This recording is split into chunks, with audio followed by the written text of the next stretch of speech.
speaking of young players, of course, you're now working at the City Academy. You were there when the takeover happened as well. I'm curious to know what changes did you see the new City owners make back then? Because we've seen the control change hands at Manchester United, Chelsea, and Newcastle. What changes do the likes of Jim Ratcliffe and Todd Bowley need to make that the City owners made when they came in to get their clubs back to the top level?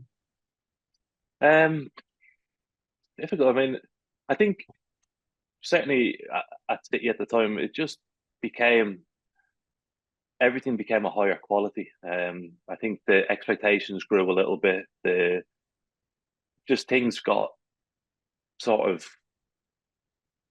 just better around the place. There wasn't really a huge sort of sudden impact from all the money. It was a gradual thing, and you can see it now. The club is still growing, it's still getting bigger, and it never went from sort of head to Z in a second. It took time to build what they wanted to do. It took them a few years to win the league. It took them a longer time to win the Champions League, and it was a period of growth for the whole club. And they've made themselves into a sustainable club where they've got a huge structure. The academy's huge. The clubs outside of Man City that are involved in the City Football Group, it's all a big business for them, and they've done it gradually rather than trying to skip certain phases. I think with United, you can see that.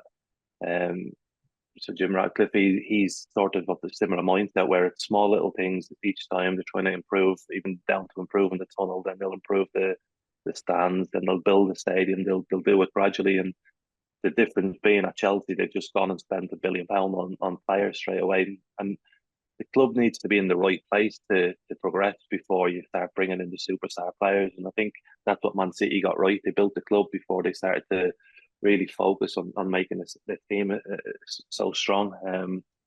Yeah, and I mean, all the money is fantastic, but it does take time. And you've probably seen it as well at Newcastle, where they've not been spending huge money on players, but I'm sure the infrastructure around the club is growing and everything's getting bigger and preparing for a better future.